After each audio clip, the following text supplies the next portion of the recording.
Since Jack Finney's The Body Snatchers was first published 70 years ago, screen adaptations, official and unofficial alike, have taken place in small-town USA, mid-decade San Francisco, a military base, high school and so forth. All had a gist in common: humanity being infiltrated and co-opted by a shape-shifting invasive force from outer space. Loosely playing on that theme, Zach Clarke's The Becomers adds a new wrinkle, in that this time the body-hopping entities don't necessarily intend conquest.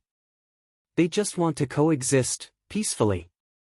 But it turns out they may have chosen the wrong planet and/or species, because they discover today's mankind is perhaps too messed up to be worth the trouble.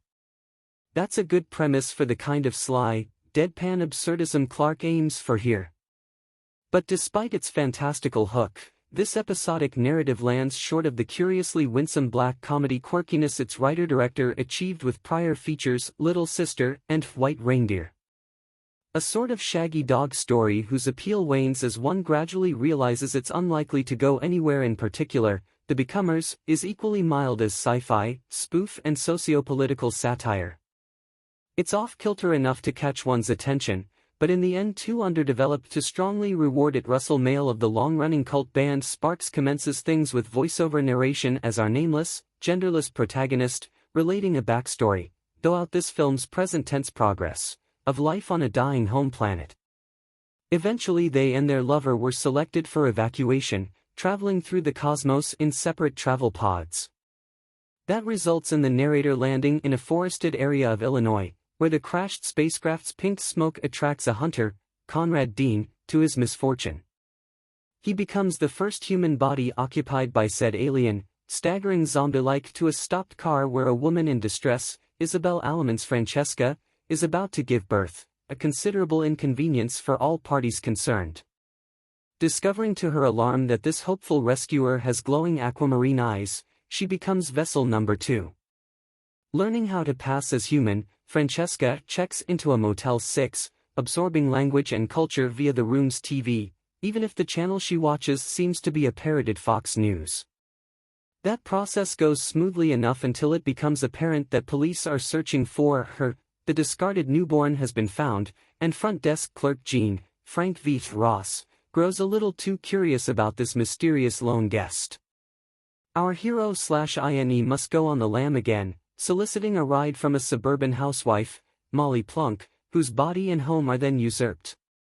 This turns out to be a poor choice, because it emerges after a fashion that Carol and husband Gordon, Mike Lopez, aren't just charitably inclined evangelical Christians.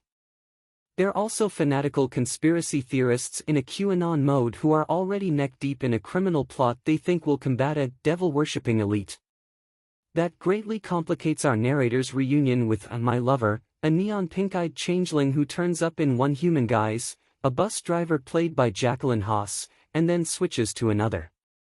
Trying to maintain a low profile, the duo instead find themselves embroiled in intrigue involving the governor, Keith Kelly, FBI and national media. There is real potential in the notion of space creatures seeking asylum, only to find themselves swept into the more cultish extremes of our bizarre political moment, which of course make no sense to them. But The Becomers never quite whips itself up to a sufficient level of wackiness or critique to fully seize that opportunity. Its closest prior screen corollary is less a Body Snatchers variation than John Sayles' Brother from Another Planet, but without that film's warmth, or a central performance as appealing as Joe Morton's, to ballast the tepidly quirky humor. The voiceover text Mael recites has a droll mix of banality and surrealism that nothing actually depicted here comes close enough to amplifying. The exquisite corpse nature of the identity-swapping premise keeps Clarke's film diverting, though in the end, it leaves too slight an impression for such a bold conceit.